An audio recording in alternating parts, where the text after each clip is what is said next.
פרשת השבוע זכור את אשר עשה לך עמלק בדרך בצאתכם ממצרים, אשר קרה לך בדרך. ואזנה בך ותאייב ויגע ולא ירא אליכם. בתורה הקדושה אין מילה יתרה. כתוב בזוהר, כל מילה באה ללמד. למה התורה פה אומרת בדרך בצאתכם ממצרים? אם היה המון פעמים עמלק עסק עם בני ישראל, אז צריך סימן למתי. סך הכל פעם אחת. מה זה נוגע בדרך בצאתכם ממצרים? בטח. רק אז היה.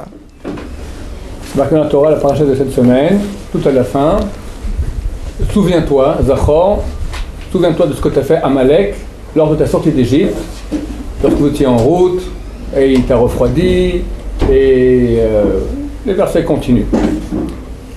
Alors on pose la question, d'après le Zohar, on sait que chaque mot dans la Torah a son utilité, il n'y a aucun mot qui est écrit pour rien. Or, pourquoi est-ce qu'il est marqué, souviens-toi de ce que tu as fait à Amalek lors de ta sortie d'Égypte? On sait très bien qu'il y a eu une seule attaque d'Amalek contre le peuple juif lors de la sortie d'Égypte. S'il y avait eu 100 attaques durant l'histoire, alors il fallait préciser celle de la sortie d'Égypte. Souviens-toi de celle-là précisément. Mais étant donné qu'il y a eu une seule attaque d'Amalek lors de la sortie d'Égypte, pourquoi préciser? Souviens-toi de ce que tu as fait à Amalek lors de la sortie d'Égypte.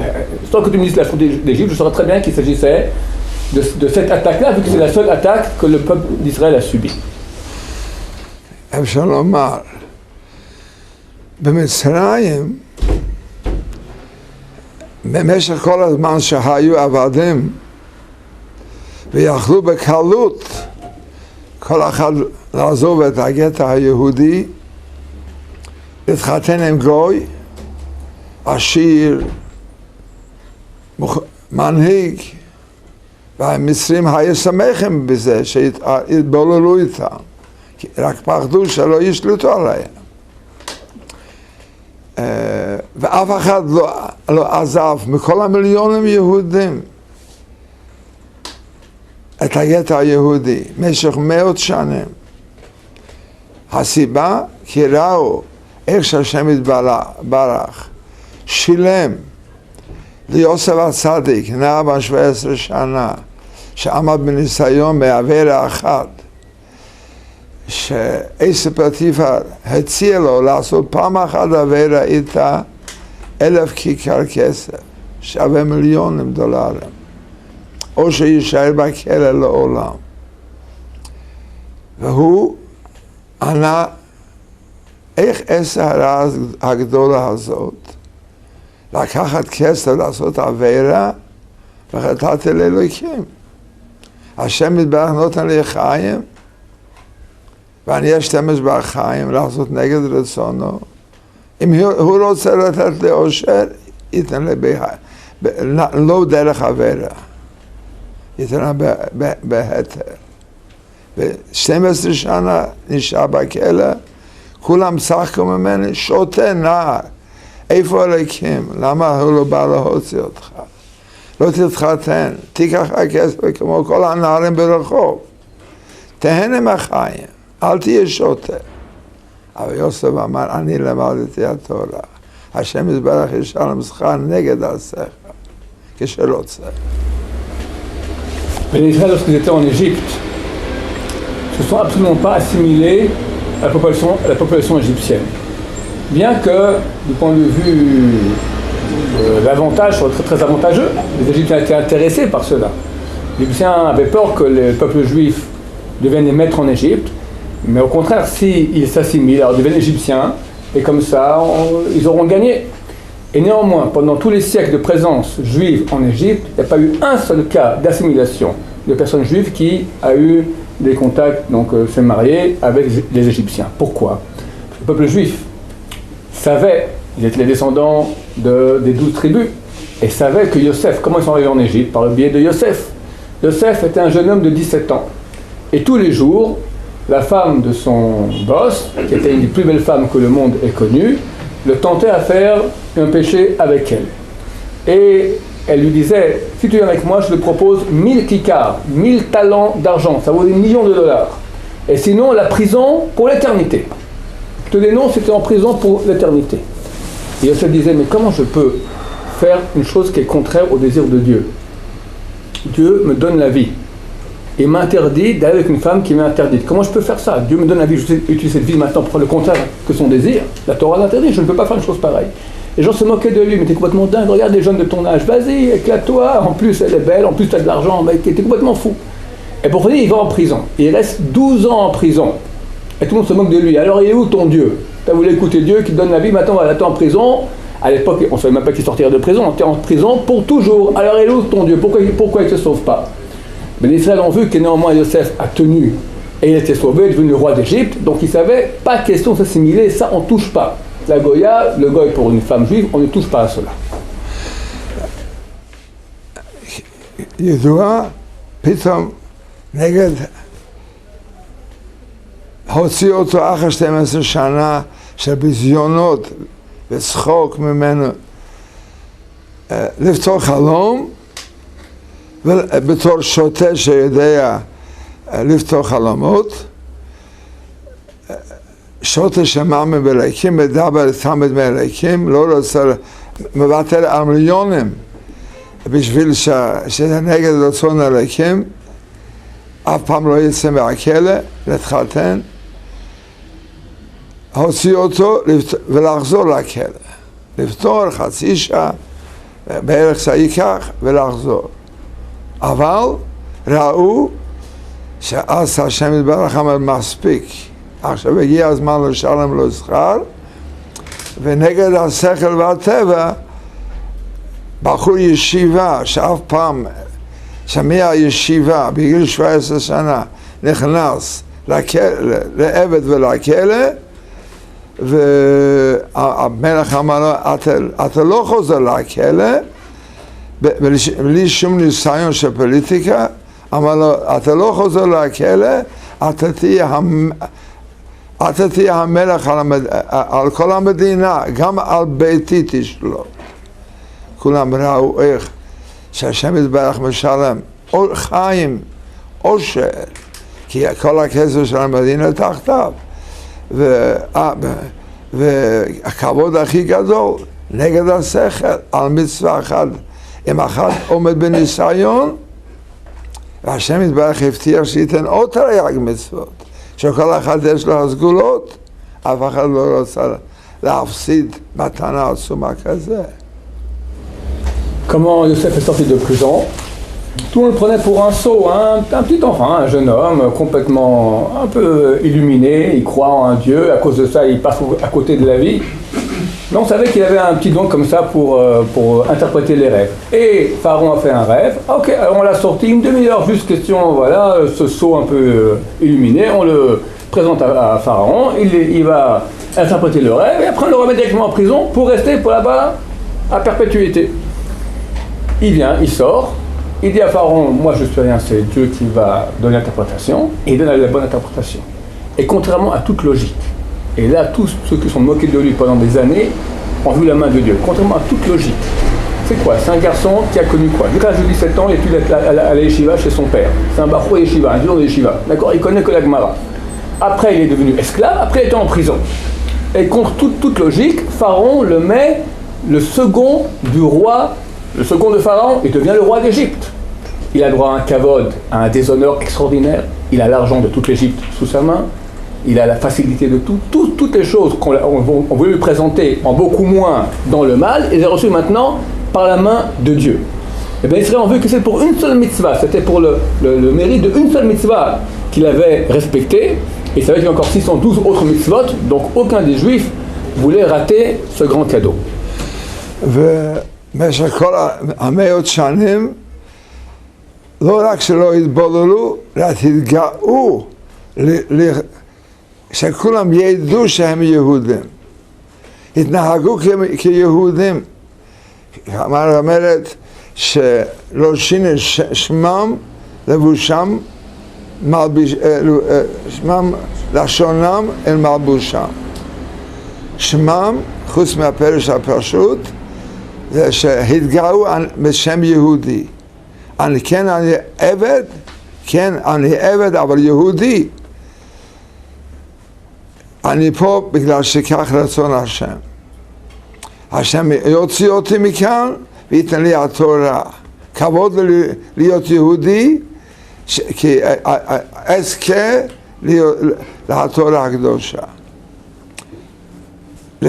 לשונם התגאו, לא סתם לדבר השפה, רק איך לדבר. אנחנו מדברים כיהודים, יפה, לא זלזולים, לא רק לשון מלוכלך, כמו הגויים שמדברים כל מיני ביזיונות, זלזולים ולכלוך, תפלות, כמו הגמרא מתחילים לדבר תפלות, רק לשון קדושה, לעזור לשני, תורת תפילה, בנות גמילת חסדים, איך לעזור לשני, איך לחזק את השני, להציל.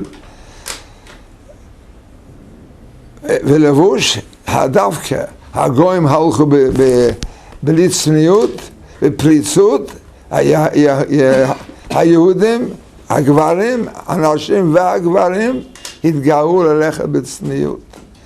לא לאור תאוות, כל הרחוב, שכולם יראו, כל המחשבה, רק מחשבה שלהם, לאור תאוות וייסורים.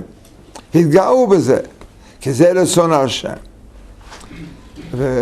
ויצאו במצרים, בנוסף שאנחנו עבדים, כשיצאו,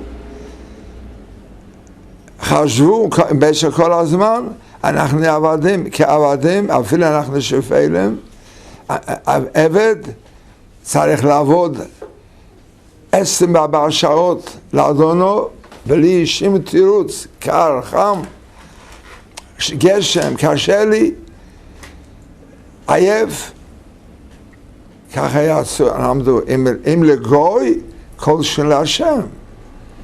בטח אנחנו יכולים לא להשתמש. ככה יצאו ממצרים עם חמימות, לקבל התורה ולקיים התורה, כמו שעובדים למצרים, כך יעבדו להשם יתברך. Durant tous les 210 ans d'esclavage du peuple juif en Égypte, non seulement le peuple juif ne s'est pas assimilé aux Égyptiens, mais ils étaient fiers d'être juifs. Chazal nous ont dit que le peuple juif n'a pas changé trois choses. Il n'a pas changé leur nom, ils s'appelaient avec leur nom de juifs, pas changé leurs habits, portaient des habits de juifs, et n'ont pas changé leur langue. Ils parlaient la langue hébraïque, c'était des Hébreux. À part le sens simple, le nom, l'hébreu et les habits, alors explique de façon plus profonde. Au niveau du nom, il disait, c'est vrai que je suis un esclave, mais je suis juif, je suis fier de juif, je suis fier d'être juif. Dieu m'a mis maintenant ici en esclavage, il a ses raisons, je sais que c'est parce que Dieu, c'est la volonté divine, je sais que je dois passer ici un certain temps, après je sors, je reçois la Torah, et je suis fier d'être juif, je ne serai pas comme vous. Au niveau du nom, ça c'est au niveau du nom. Au niveau de l'habit, les Égyptiens, il fait très chaud en Égypte, et ben ils sortaient dans la rue à moitié nus. Non seulement parce qu'il faisait chaud, mais aussi, comme aujourd'hui, pour réveiller les pulsions charnelles. Et les hommes et les femmes allaient de façon non pudique.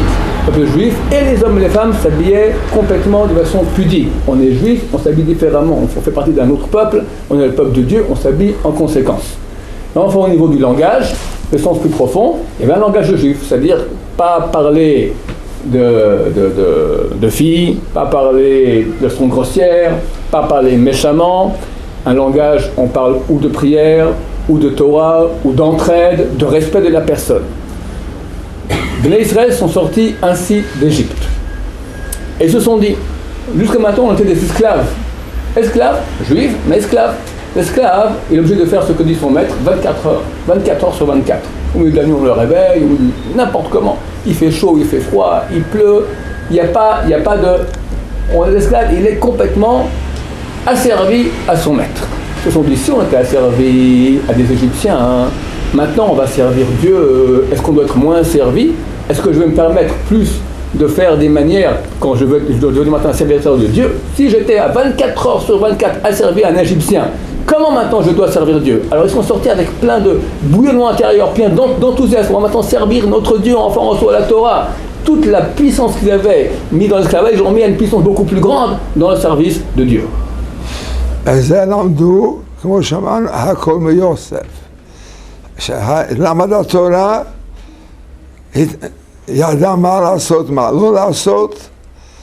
זה היה לו הכוח והאומץ כשהגיע למצרים, אפילו לא הסתכל על ביזיונות, וכל הזמן כשבא אחיו אליו, אמר, אני יוסף, היה מלך. בין מלאכים, בין שרים, אני יוסף. שמי יוסף. אני לא משנה שמי. אני מתגאה שאני יהודי. כפי אדבר עליכם, אתם לא מבינים, מכירים שאני יהודי? אני מדבר עליכם בלשון הקודש. לא הכוונה ללשון הקודש, כל מלך היה צריך לדעת הלשון, השפה, רק בלשון של קדושה. אני מדבר עם קדושה, לא מדבר דברי תפלות וזלזול. כמו שאמרנו, ראשינו לשונה, אני אפילו עכשיו במצרים, משרים, גויים, אני ממשיך לדבר דברי תורה, דברי קדושה, מוסר, והיסוד, אפילו אני לבד, כולם נגדי, אני לא מתחשב בשום דבר, אז אלוקים אני ירא. אפילו עכשיו אני 10 וכמה שנים כבר במצרים, לבד, סבלתי המון, אבל אני לא זז מאלוקים, אלוקים אני ירא, אני מתגאה להיות עם אלוקים. זה למדו מיוסף. לבד. בלי משפחה, בלי חברים, כולם. בקלות אני יכול להיות מיליונר וליהנות מהחיים, מיליונר, כבוד, לעשות כל מיני דברים. אני לא זז מהשם יתברך. כבודי מהשם יתברך, כי אם אני עושה מה שהשם יתברך רוצה, הוא ישלם לי. ואם אני אעשה נגד רצונו, על המקום אני יכול להרוויח, אבל שום דבר לא יישאר לי מזה, כי אין בזה ברכה.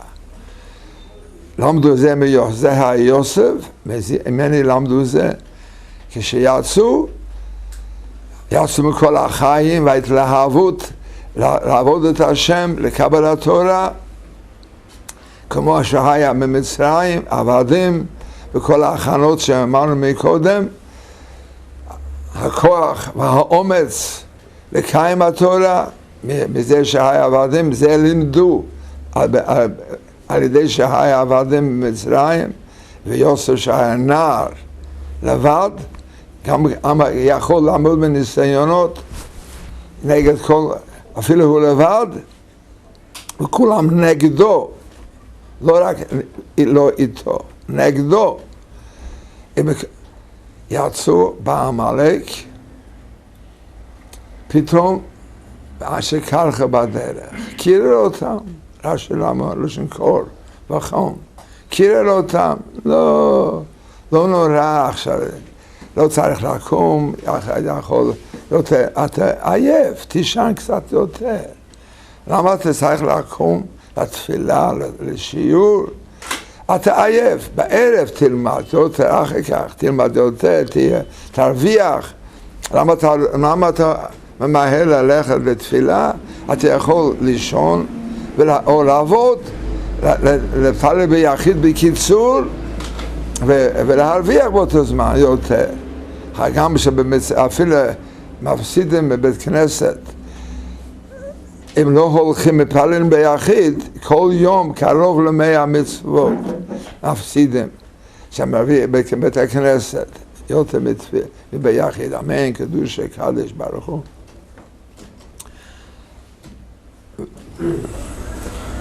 Donc, Bnei Israël sort d'Égypte avec tout leur enthousiasme d'aller servir Dieu. De qui ils ont appris ça? De Yosef. Yosef, qui est un jeune homme, je me rappelle, il avait 17 ans, tout seul en Égypte. Pas que les gens ne sont pas comme lui, les gens sont contre lui. Ils se moquent de lui. Et lorsque Yosef, quelques 20 ans plus tard, s'est dévoilé à ses frères, alors il leur dit, la première parole qu'il leur dit, Ani Yosef.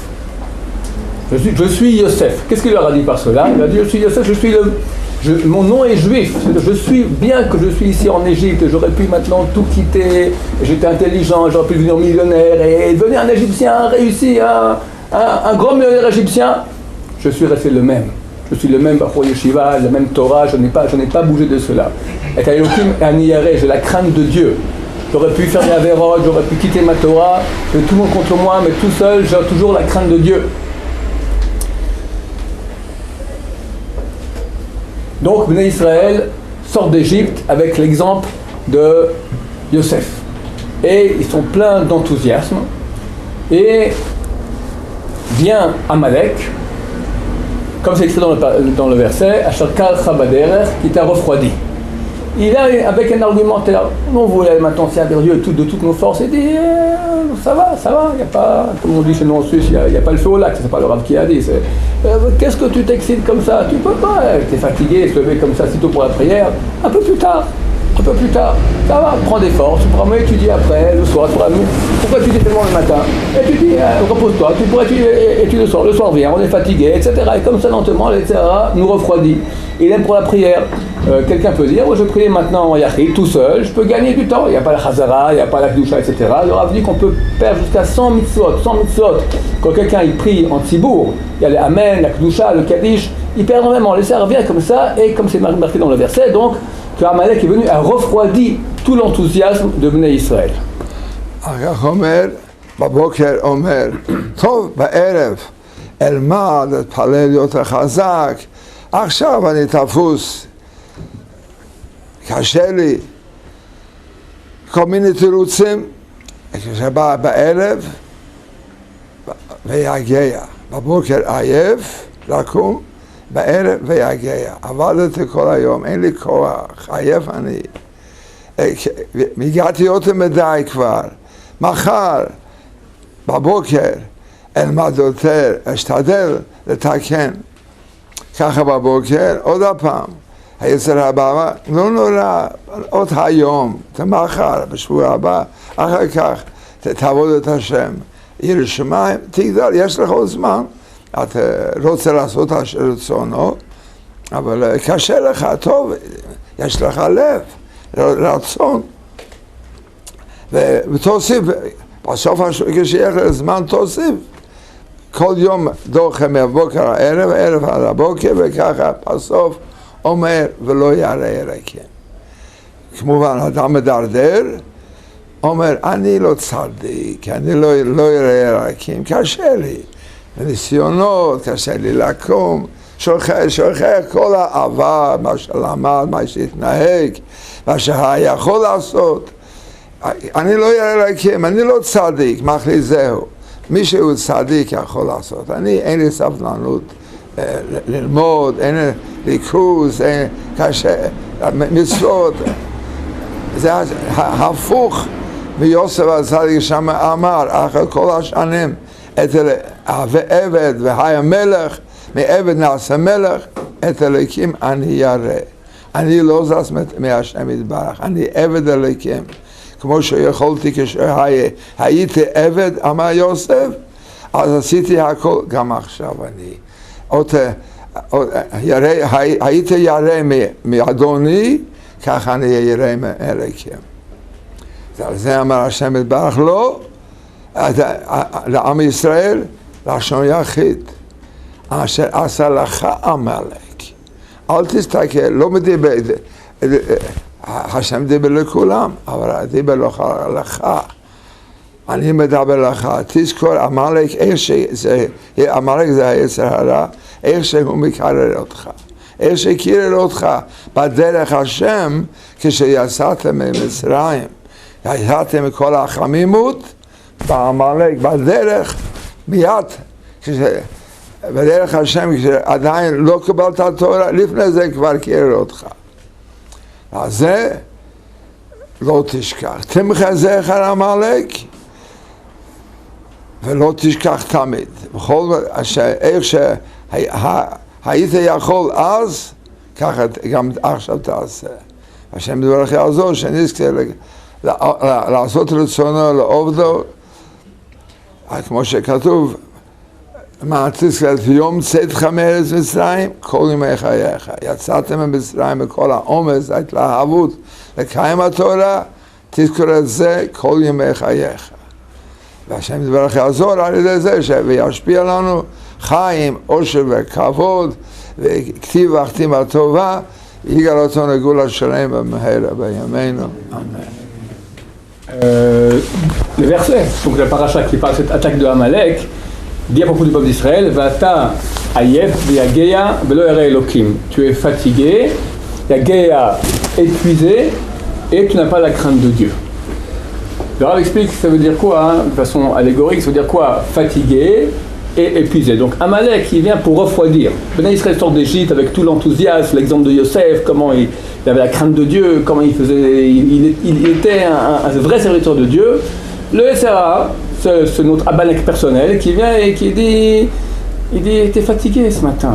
T'es fatigué. Pourquoi tu te lèves tellement tôt? Pourquoi étudier comme ça autant? Fatigué. Ce soir tu vas étudier bien. Bon, c'est un calcul intelligent, je suis fatigué maintenant, je vais prendre des forces, moi je vais mieux étudier ce soir. Le soir vient, Yagea, il est épuisé, il avait une journée entière, il est épuisé. Bon, alors je vais dormir bien, comme ça demain matin je me lève en forme. Le matin vient, le réveil sonne, je suis de nouveau crevé, c'est une passe comme ça, bon ok, je prends des forces, ce soir je mets la forme, je mets à fond. Le soir, il est épuisé. Et comme ça, de Yagea à Yef, de Yagea, soir, matin, ok, à la fin de semaine, Shabbat, là, je vais me donner à fond. Shabbat vient, après la DAF, un peu de vin, et il prend les 5 heures dans le lit. Ok, la semaine prochaine, etc. Et il le refroidit complètement. Et il essaye, il a encore un bon corps, il a la crainte de Dieu, il va essayer, mais au bout d'un moment, les jours passent, les mois passent, les semaines, les années, au bout d'un moment, il voit qu'il n'arrive pas, il se dit, bon, c'est pas pour moi. Lo yare Elokim, moi je fais pas la crainte de Dieu. Et bon, la Torah c'est bien, il y a des gens de Sadikim, j'ai vu, moi je peux pas, moi je suis. Et comment ça va descendre? Moi bon, ok, je suis pas un petit bien, je suis un nul, j'arrive pas. Il se met à déprimer, il a une mauvaise image de lui-même, et là, carrément, il fait presque plus grand chose. Très très minimum.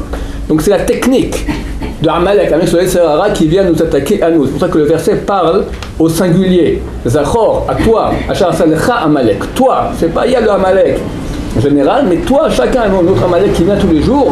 Dieu nous dit, souviens-toi comment tu es sorti d'Égypte, l'enthousiasme que tu avais. Yosef, qu'est-ce qu'il a dit? Il dit exactement le contraire. Lui a dit, j'ai la crainte de Dieu. Dis, j'ai la crainte de Dieu comme Yosef. Et bien que tout le monde est contre toi, et c'est difficile, et tu as des épreuves, tu te bats. Toi, tu es un descendant de Yosef, tu as pris son exemple. Ne sois pas comme lorsque tu es sorti d'Égypte et est venu à Amalek, et t'as refroidi, et tu as commencé à écouter une sorte d'argumentaire, tu te mets à plat. C'est pour ça que le texte nous parle au singulier à chacun de nous, qu'on sache maintenant, souviens-toi de ce que tu as fait à Amalek, comme ça il t'a attaqué, ne tombe pas dans le panneau, toi tu es descendant de Yosef, prends l'exemple de Yosef. De même il est écrit qu'il y a le mitzvah de souvenir de la sortie d'Égypte tous les jours. Souvenir de Yosef Misraim, Kol Yemech Hayecha, tous les jours de ta vie, souviens-toi de la sortie d'Égypte. Qu'est-ce qu'il y a de si extraordinaire ce souvenir de la sortie d'Égypte? Alors entre autres, comme il le Rav justement de ce qui s'est passé en Égypte, qu'on est sorti avec tout l'enthousiasme, et que Sarah est venu, et qu'on doit savoir comment se battre pour pas tomber dans son piège. De même, il est écrit dans le verset, à la fin donc de ce texte parlant d'Amalek, Zachor al tishkar, souviens-toi, et qui aimerait Zachor Amalek, que j'effacerai le souvenir d'Amalek. Donc Zachor, on doit se souvenir sans cesse, et effacer le souvenir, effacer l'argumentaire fallacieux que nous propose le Sahara, ce Amalek-là.